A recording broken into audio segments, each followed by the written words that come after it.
આણંદની ઉમરેઠ વિધાનસભા બેઠક પર પેટા ચૂંટણીનો બરાબરનો જંગ જામ્યો છે। ભાજપના ઉમેદવાર હર્ષદ પરમાર મુખ્યમંત્રી ભૂપેન્દ્ર પટેલની વિશેષ ઉપસ્થિતિમાં પોતાનું નામાંકન પત્ર ભરવાના છે। વિજય મુહૂર્તમાં ઉમેદવારી નોંધાવતા પહેલા હર્ષદ પરમારે વિશાળ પદયાત્રા પણ યોજી અને શક્તિ પ્રદર્શન કર્યું છે। આ પ્રસંગે કેબિનેટ મંત્રી રમણ સોલંકી અને રાજ્યકક્ષાના મંત્રી સંજયસિંહ મહિરા સહિતના દિગ્ગજ નેતાઓની પણ ઉપસ્થિતિ દેખાઈ છે। હવે ઉલ્લેખનીય છે કે હર્ષદ પરમાર પ્રથમ વખત વિધાનસભાની ચૂંટણી લડી રહ્યા છે, જેના કારણે કાર્યકર્તાઓમાં વ્યાપક પ્રમાણમાં ઉત્સાહ દેખાઈ રહ્યો છે।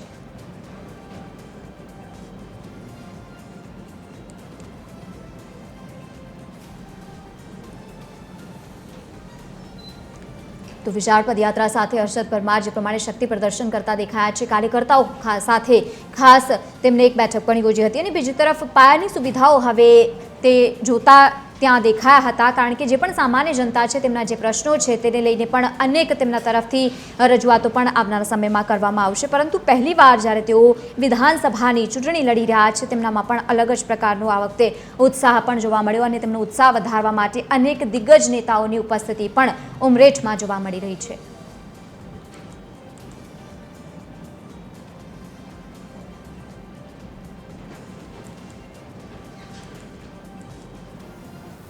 તેમણે આપણી વચ્ચેથી અણધારી વિદાય લીધી છે।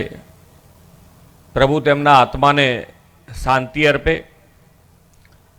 ઉમરેઠ અને ઉમરેઠના વિધાનસભા વિસ્તારના કામો જે છે એ કામો અને એમને દરેક જણ જોડે આત્મીયતાથી જે એમનો વ્યવહાર છે, એમનો સ્વભાવ છે, એમનું વ્યક્તિત્વ છે, એ વ્યક્તિત્વથી બધાની સાથે વિનમ્ર ભાવથી બધા ઉમરેઠ વિધાનસભાના જન જન સુધી તેઓએ પહોંચી અને લાંબી જેને કહેવાય રાજકીય કારકિર્દી ધરાવતા આપણા પૂર્વ ધારાસભ્ય શ્રી ગોવિંદભાઈ પરમાર તેમને આ વિધાનસભાની આ ગુજરાત પણ એમને સદૈવ યાદ રાખશે।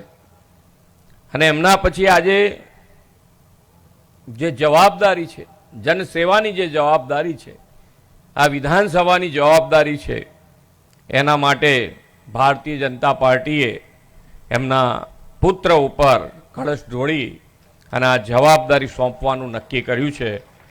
ત્યારે અને ભારતીય જનતા પાર્ટીનો જે વિશ્વાસ છે એ દિન પ્રતિદિન લોકોમાં વધતો જ ગયો છે, કારણ કે જેમ જેમ વિશ્વાસ લોકોએ મૂક્યો એ પ્રમાણે માનનીય વડાપ્રધાનશ્રીએ વિકાસથી એ વિશ્વાસને પરિપૂર્ણ કર્યો છે।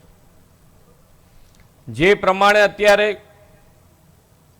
વૈશ્વિક પરિસ્થિતિ સર્જાઈ છે એ પરિસ્થિતિમાં પણ મોટા મોટા દેશો અહીંયા બધા બેઠા છે, બધાને ખ્યાલ આવતો હશે કે મોટા મોટા દેશમાં પણ એ પરિસ્થિતિની હિસાબે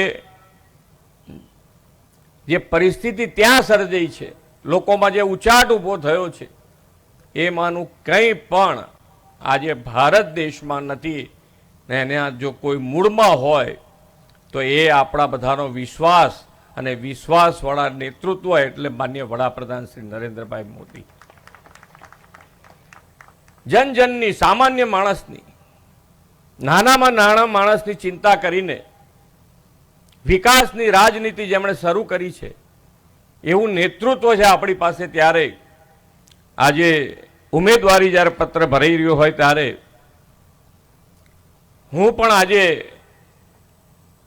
હું ને મારી ટીમ ગુજરાત તમને 100% વિશ્વાસ અપાવું છું કે ઉમરેઠ અને ઉમરેઠની વિધાનસભાના કોઈ પણ કાર્ય માનનીય ગોવિંદભાઈએ શરૂ કર્યા હશે તો શરૂ કરવાના બાકી હશે તો એમના પુત્ર થકી એ બધા જ કામો પૂર્ણ થાય એવા વિશ્વાસ તમને અપાવું છું।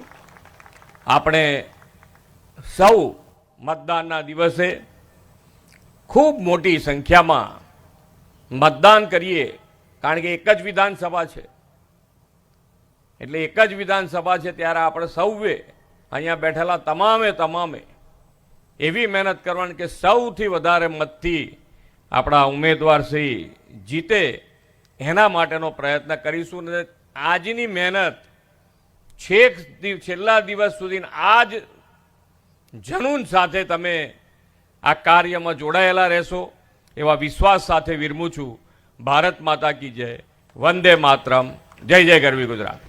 ખૂબ ખૂબ આભાર.